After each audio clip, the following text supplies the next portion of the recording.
안녕하세요. 오늘 읽어드릴 책은 나는 무인 매장으로 퇴사합니다. 라는 책입니다. 요즘 우리 주변에 무인 매장이 흔하게 있잖아요. 저는 이용도 곧잘 하곤 하는데요. 그래서 저도 이런 매장을 부업처럼 내고 싶다는 생각이 들더라고요. 이 책은 무인 매장 오픈에 도움이 많이 되는 정보가 담긴 책입니다. 그 중에서도 도움이 될 만한 부분을 낭독해 드리도록 하겠습니다. 나를 알아야 성공 아이템을 찾는다. 본인의 관심사, 흥미, 기질을 고려한 무인 창업 아이템 선정. 무인 창업이 지닌 여러 이점은 여러 차례 말씀드렸다. 인건비가 들지 않고 소자본으로 가능하며 시간의 자유가 있는 무인 창업의 장점을 알기에 많은 사람이 무인 창업에 관심이 있다. 하나 걸러 하나, 흔히 볼 수 있는 무인 가게의 종류도 다양하다. 무인 코인 노래방, 무인 프린트 매장, 무인 탁구장, 무인 요거트 매장, 최근에는 무인 햄버거 가게까지 생겼다. 일상에 필요한 다양한 제품, 서비스들을 무인으로 제공하는 매장이 기하급수적으로 늘고 있다. 나도 무인 작업에 도전해보고 싶다라는 도전의식이 생기는가?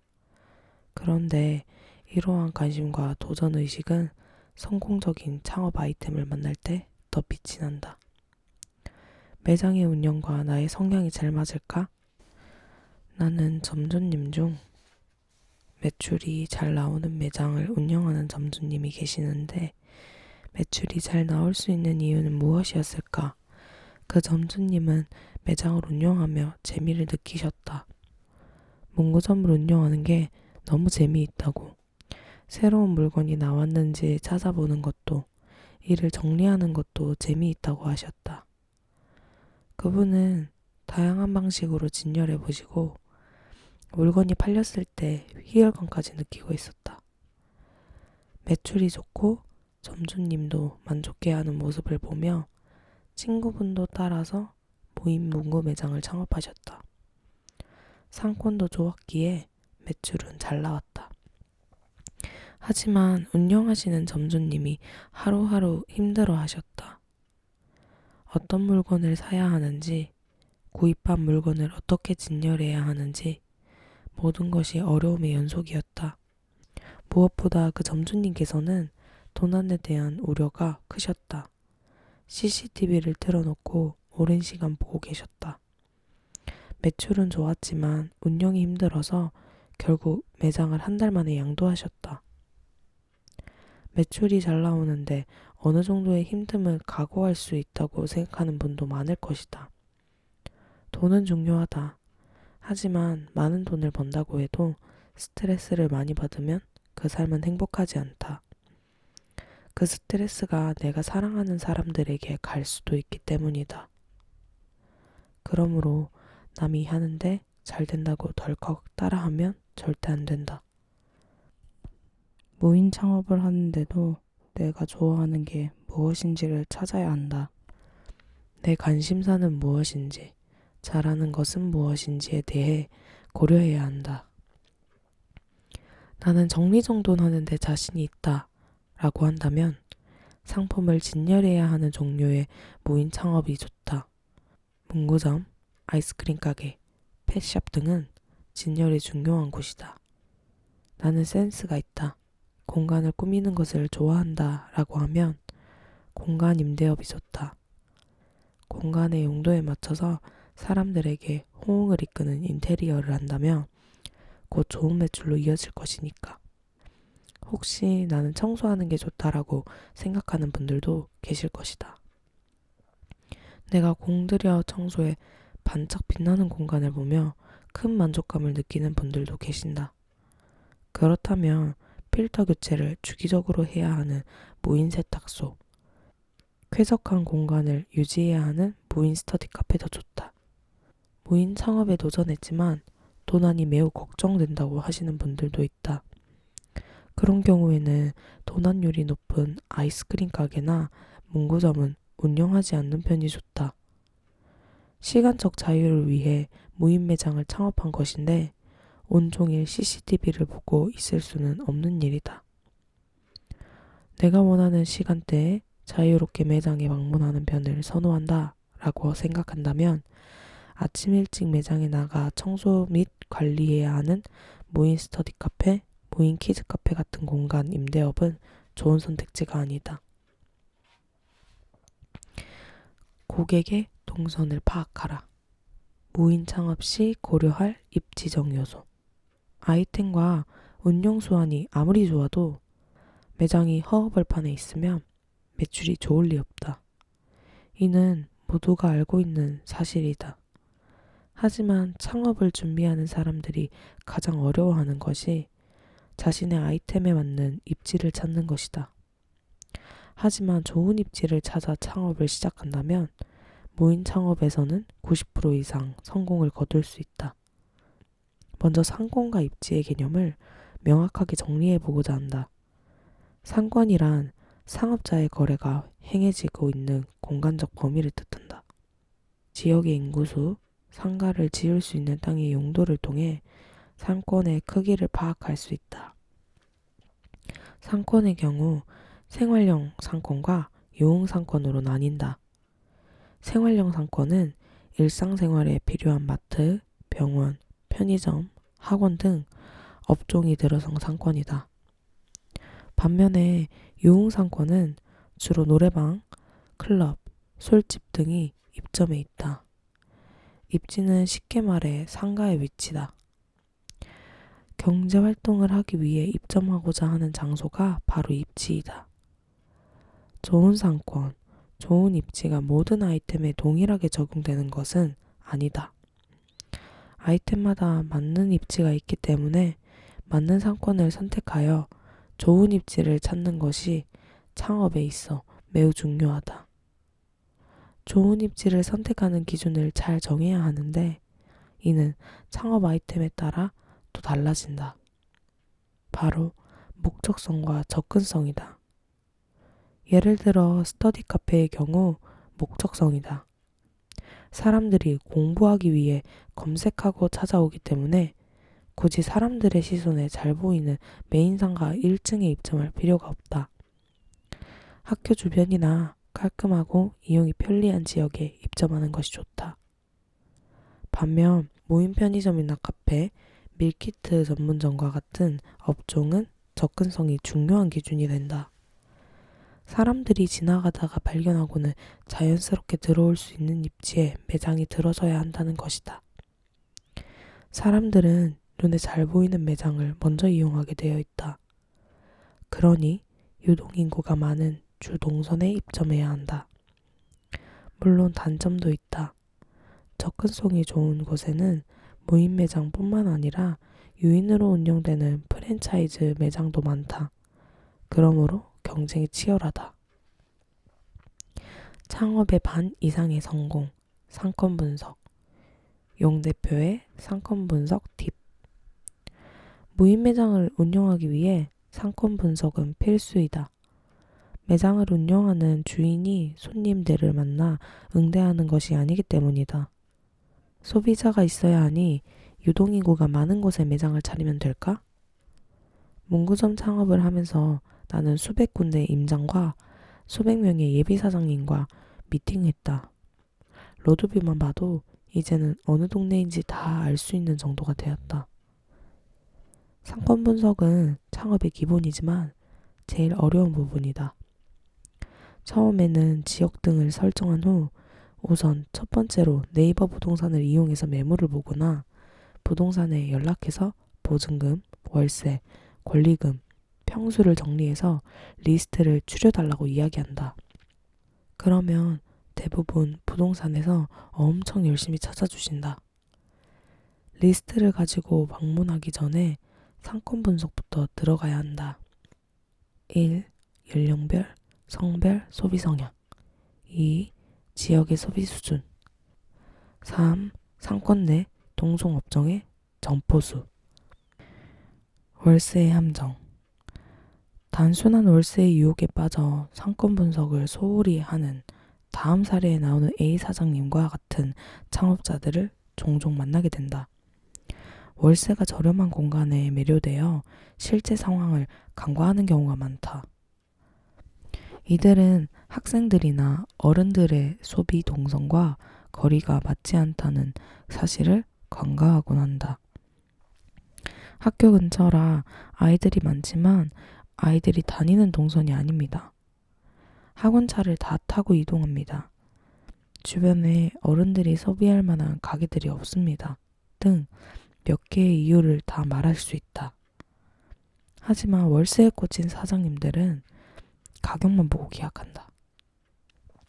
월세가 100만 원이 넘지만 소비 수준과 아이들 인구수를 보면 무조건 들릴 수밖에 없는 동선입니다. 그것보다는 매출이 3배나 될 수 있습니다. 라고 이야기해드리지만 비싼 월세에 겁을 먹는 분이 많다. 그래서 상권이 좋지 않아도 월세가 저렴한 곳을 결정하기도 하는데 이는 잘못된 선택일 수 있다. 매출이 안 나오는 것도 문제지만 나중에 가게를 뺄 때도 문제가 된다. 월세가 높더라도 소비 수준, 소비 성향, 동종업종 등이 모두 받쳐준다면 무인 가게로 평균 회사원의 월급 이상을 가져간다면 무인 창업의 성공이 아닌가? 나는 그렇게 생각한다. 그런데 위의 사례와 같은 사장님들이 정말 많다. 너무 안타까울 뿐이다. 월세나 위치, 선택 등의 어려움을 자리 탓하는 것이 아닌 실제 현장을 분석하고 이를 기반으로 결정하는 것이 중요하다. 소비자들의 행동 패턴과 상권 특성을 심층적으로 파악하고 이를 바탕으로 창업 전략을 수립하는 것이 성공적인 창업의 핵심이다.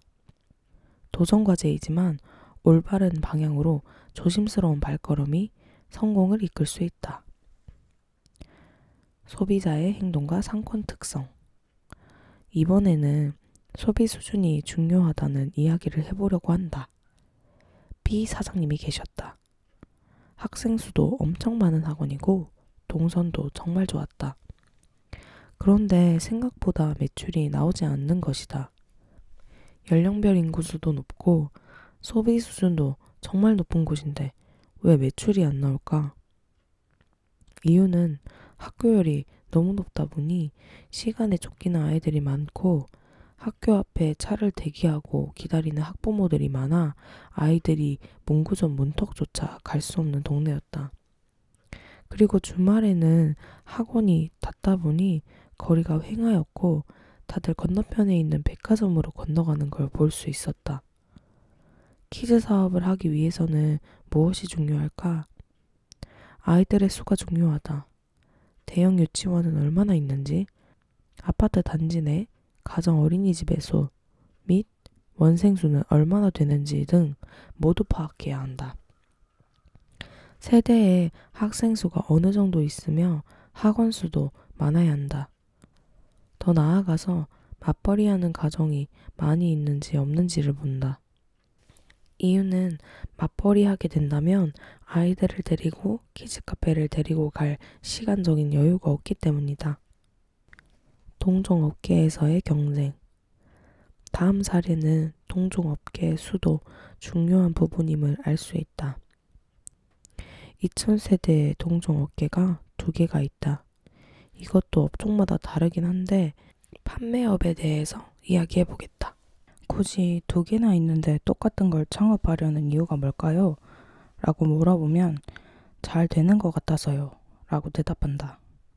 사실 보이지는 않지만 2 매장은 피 터지게 경쟁하는 중일 수도 있다. 그런데 그런 곳에 굳이 같이 들어가겠다고? 그럼 나는 또 설득한다. 사장님, 무인이지만 옆가게가 1시간 일할 때 사장님은 2~3배로 일하셔야 해요. 그리고 여기서 살아남을 각오로 열심히 하셔야 합니다. 그런 각오가 있으시면 하세요. 라고 이야기한다. 동종업계의 점포수만 보는 것이 아니라 그 가게 앞에서 종일 서서 철저하게 분석해야 한다. 하루 방문수부터 시작해서 제일 잘 나가는 상품 등 하루가 아니라 거의 몇 날 며칠을 서 있어야 할지도 모른다. 임장을 통한 현장 파악. 임장을 하는 방법에 대해서 살짝 알아보자. 이번에 셀프 빨래방 이야기를 해보려고 한다. 빨래방은 당연히 오피스텔 상권이 최적이다. 그렇지만 오피스텔 세대수만 보고 들어가면 안 된다. 밤에 가봐서 불이 켜져서 얼마나 많은 사람들이 살고 있는지 확인해야 한다. 요즘에는 유령 오피스텔이 많다 보니 확인이 되지 않는다. 당연히 초보 창업자들은 높은 오피스텔 건물만 보고 무조건 차려야지 하는 경우가 있다. 오피스텔, 원룸, 상권 분석은 늦은 저녁 시간에 가서 보는 걸 추천한다. 홍대에는 무인 사진관이 몇십 개가 있다. 가보고 많이 놀랐다. 그런데 잘 되는 곳이 따로 있었다. 신호등 사거리에 유동이 많아서 그곳에 있으면 잘 될 것이라 생각했지만 사람들이 빨리 건너야 하기 때문에 많은 고객이 오지 않았다. 오히려 휴게업소로 올라가는 길목, 프리마켓도 같이 하는 좁은 골목에 있는 사진관 앞에 줄이 서 있는 것을 볼 수 있었다. 무엇보다 사람들의 동선과 머무는 곳이 중요하다. 임장에서 중점적으로 살펴봐야 할 부분이다. 상권 분석의 의지와 태도. 이렇게 업종마다 다니는 시간, 동선, 임장을 가보면 새롭다. 내가 제일 좋아하는 것은 상권 분석이다. 나는 종일 매물을 보면서 예비 사장님들과 자리 찾는 것을 제일 좋아한다. 사장님과 인연이 된 상가를 만났을 때 기분은 첫눈에 반한 사람을 만났을 때 느낌일 것이다. 첫 단추를 잘 껴야 하듯이 나는 임장이 창업 성공 확률의 절반 이상을 좌우한다고 생각한다. 상권을 2달 동안 같이 찾아본 사장님이 계셨다. 대표님 상가도 아닌데 왜 그렇게 힘들게 찾아주고 계세요? 같은 질문도 받은 경우가 많다. 브랜드를 믿고 찾아주신 것도 감사한 일이기도 하지만 창업을 꼭 하겠다는 의지로 열심히 찾고 또 찾고 하는 사장님을 보면 옆에서 같이 힘쓰지 않을 수가 없다. 상가를 찾는 태도만 봐도 창업에 성공을 할지 실패할지 보인다. 친정이 부산이라 부산이나 서울이나 김포요. 같이 구체적인 지역조차 없는 사람. 창업하고 싶어요. 자리만 찾아주세요. 같이 내가 다 알아서 해달라는 사람. 여기 어때요? 임장은 안 가보고 핑거 서치해서 링크만 보내는 사람. 상권 분석을 다니다 보면 창업을 시작조차 해서는 안 되는 사람들이 많다. 추가로 매장의 거리는 자기 거주지나 직장에 가까운 곳이 좋다. 20분 이내로 접근할 수 있는 위치여야 자주 매장에 나가볼 수 있기 때문에 관리도 수월하다. 매장에 방문하는 데 드는 교통비가 많이 들어 고정 지출 비용이 많지 않도록 하는 것도 입지 선정에 있어 중요한 요소이다. 홍보와 마케팅은 필수. 멤버십, 포인트, 이벤트. 사람들이 자주 방문하는 매장에는 이유가 있다. 그 매장을 이용할 때 자신이 얻는 이익이 있다고 생각하면 다시 찾는다. 이는 단순하게 금액적인 부분만을 말하는 것이 아니다. 고객이 매장을 이용하면서 얻는 기분과 서비스에 대한 만족도 등 모든 것이 매장의 매력이 된다. 사람이 서비스를 제공하기 어려운 무인 매장의 경우 이를 가장 극대화할 수 있는 것은 멤버십과 포인트, 이벤트 제도이다. 매장을 방문하여 상품을 구매할 때마다 주어지는 무언가가 있다면 다소 번거롭더라도 고객들은 회원이 되고 단골이 되고 주변 사람들을 매장으로 끌어온다. 멤버십 제도라며 가장 먼저 떠올릴 수 있는 것이 멤버십 카드 발급이다. 멤버십은 단골 손님을 만드는 효과적인 방법이다. 요즘은 앱을 통해 회원카드를 만드는 것이 보편적이다. 매장에 QR코드를 두면 큰 시간과 품을 들이지 않고도 회원가입이 가능하다. 주로 이런 형태로 운영하는 곳이 스터디 카페이다. 하루 이용 고객보다는 자신의 아이디어로 기간권이나 시간권을 구매하는 경우가 많다. 하루 이용이 아닌 회원권을 구매하는 경우 서비스 개념으로 추가 적립금을 부여하는 것이다. 예를 들어 금액에 따라 10%에서 20%의 적립금을 부여한다면 이를 얻기 위해 더욱 높은 비용의 시간권 및 기간권을 구매할 가능성이 높다. 무인 카페도 멤버십 제도를 활용할 수 있다. 이미 유인 카페에서는 멤버십 제도를 활용하여 두꺼운 고객증을 유지하고 있다. 비슷하게 무인 카페에도 멤버십에 가입하면 전 메뉴를 할인한다든지 생일마다 무료 음료를 제공한다든지 여러 방식으로 멤버십 제도를 운용할 수 있다. 편의점도 멤버십 제도를 만들어 적립가, 할인 적용, 제휴 할인을 하면 된다. 재방문율을 높일 수 있는 홍보와 마케팅 방법에는 포인트 지급도 있다. 이용 금액에 따라 포인트를 지급하면 고객은 돈을 지출하면서도 그만큼의 보상을 받는 듯한 만족감을 얻는다. 그리고 포인트를 사용하기 위해 다시 매장에 방문한다. 상시로 포인트를 지급하는 방법도 있지만 한시적으로 포인트를 지급하는 제도를 만들어 운영해도 된다. 예를 들어 신제품 등 고객들에게 홍보해야 하는 상품이 있을 때 한시적으로 포인트를 많이 지급할 수 있다. 계절이나 시즌을 타는 상품의 경우에도 포인트 비율을 조절하여 상품을 판매하는 것이 가능하다. 위와 같은 방법들을 통틀어 회원제 마케팅이라고 정리할 수 있다. 즉, 단골 손님을 확보하는 것이다. 이러한 마케팅이 주는 장점이라면 무엇보다 안정성과 지속성이다. 재방문하는 고객들을 통해 지속적인 수입을 기대할 수 있으며 이 고객들이 입소문을 내준다면 다른 고객들까지 확보할 수 있다. 멤버십과 포인트 제도를 활용하며 사람들의 구매 욕구를 상승시킬 수 있는 이벤트를 운영한다면 더욱 많은 고객과 매출을 확보할 수 있다. 업종마다 진행하는 이벤트는 다양하다. 예를 들어 무인 아이스크림 매장에서 상시 이벤트로 사다리 게임을 이용하는 경우도 보았다. 일정 금액 이상 고객이 영수증에 자신의 이름과 연락처를 남기면 이 고객들을 대상으로 한 달에 한 번씩 추첨을 진행하는 것이다. 3,000원, 5,000원, 만원 등의 금액을 걸어 추첨을 진행하면 그 고객들은 그 금액을 사용하러 다시 가게를 방문할 것이다. 흔히 아는 발렌타인데이, 빼빼로데이, 할로윈 등 특별한 날 앞뒤로 이벤트를 진행하는 것도 좋은 방법이다. 팔리지 않는 재고 상품을 할인 이벤트를 활용하여 판매할 수도 있다. 다른 매장, 업종에서 진행하는 이벤트를 눈여겨보자. 그리고 자신의 무인 매장에 적용해보자. 잘 활용하면 고객과 직접 마주하지 않고도 고객이 즐거워하는 특별 서비스를 제공하는 셈이 된다. 무인 매장에도 책임감이 중요하다. 책임감. 내가 하는 모든 일, 내 행동으로 인해 발생하는 모든 결과를 부담하려는 마음가짐을 의미한다.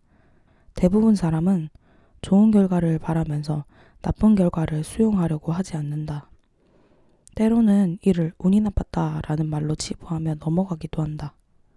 하지만 모든 결과는 나로부터 발생한 것이다. 내 순간의 행동과 결정이 그대로 결과로서 드러나는 것이기에 분석 없이 부정만 해서는 안 된다. 나쁜 결과를 방지하기 위해서 과정의 책임감이 필요하다.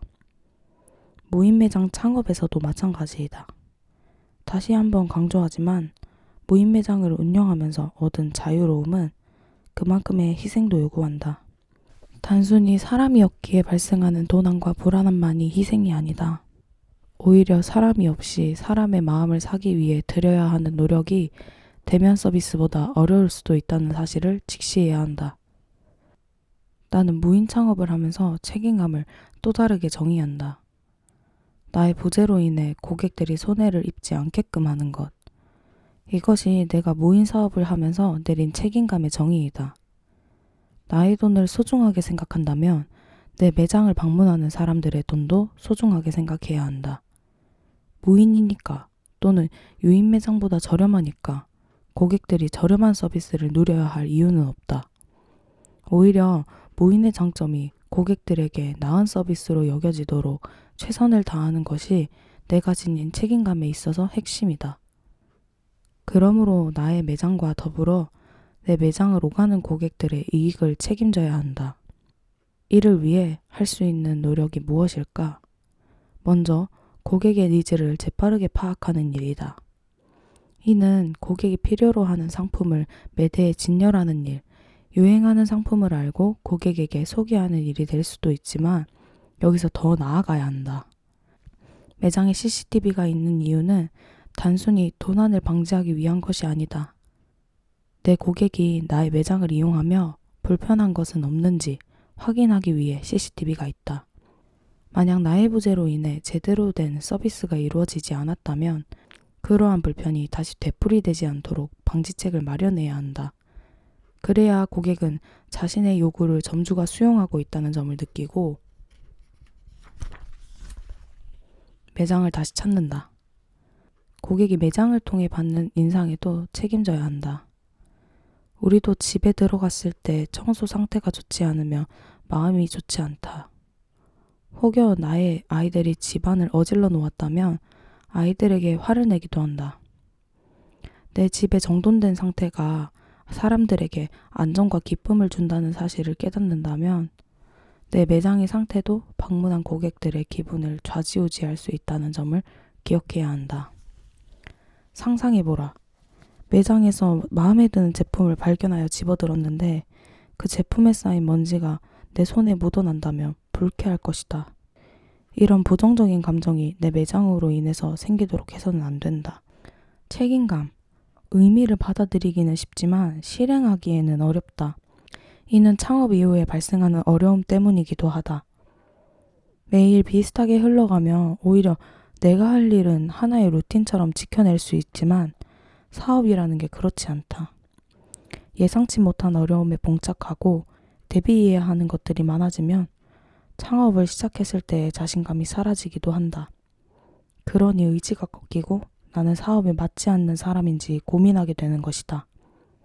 그렇다고 어려운 하루를 버티는 것으로 넘겨서는 안 된다. 작게는 내 하루와 벌이에 책임진다는 마음으로, 크게는 나를 믿고 투자하는 가족들을 책임진다는 마음으로 극복해보는 것은 어떨까? 그리고 내 매장을 방문하는 사람들도 그러한 마음으로 살아간다는 사실을 기억하라. 최소한 매장을 운영하는 나의 존재와 하루가 나와 나의 가족, 고객의 일상에 피해를 줘서는 안 된다. 내가 생각하는 사장의 이미지는 뒷짐지고 매장에 서서 매출을 바라보는 사람이 아니다.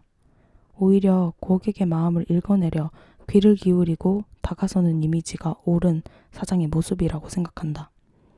매출은 고객의 마음을 내 마음처럼 읽고 고객의 마음에 들도록 내가 움직였을 때 발생하는 것이다. 무인 매장이라고 결코 쉽게 보지 말자. 다시 강조하지만 무인 매장이라고 매장에서 내가 없어서는 안 된다. 오히려 점주가 늘 고객의 곁에 있다는 인상을 줄 수 있도록 부단히 노력하는 것. 그것이 무인 매장 창업을 대하는 우리가 지닐 책임감이다. 여기까지 제가 읽어드릴 내용입니다. 책의 거의 10% 정도밖에 안 읽었지만 안에 무인 매장이 생각보다 여러 가지잖아요. 노래방도 있고 세탁소도 있고 아이스크림 할인 판매점도 있고 요즘에는 그 강아지 고양이 용품 파는 그런 가게도 있고 기타 등등 엄청 많은데 저는 아이스크림 할인 판매점을 하고 싶더라고요. 그래서 저도 이 책을 읽고 상권 분석 먼저 하기 시작했어요. 일을 하고 퇴근하고 청소를 하고 이렇게 그런 방법으로 생각을 하고 있는데 도움이 많이 됐고요. 무인 판매점 같이 이런 사업을 하고 싶다는 생각이 드는 사람이 있으면 입문서적으로 이 책 추천합니다. 네, 요즘 많이 생기는 추세잖아요. 그리고 사실 직장을 다니면서 이걸 오픈 준비하기가 좋고 그리고 뒤에는 상권 분석하는 사이트나 이제 대출에 대한 내용도 조금 있어요. 그래서 도움이 많이 될 것 같고 저는 이 책을 읽고 준비를 한번 해보려고 합니다. 네, 전 개인적으로 이런 창업에 대한 생각을 하는 시기에 이 책을 잘 읽었다고 생각하고 저한테는 도움이 많이 됐습니다. 제가 더보기란에 서점 링크 걸어둘 테니 무인 매장 오픈에 관심 있으신 분이면은 구매하셔서 읽어보는 것도 추천드립니다. 그럼 오늘도 들어주셔서 감사합니다. 안녕.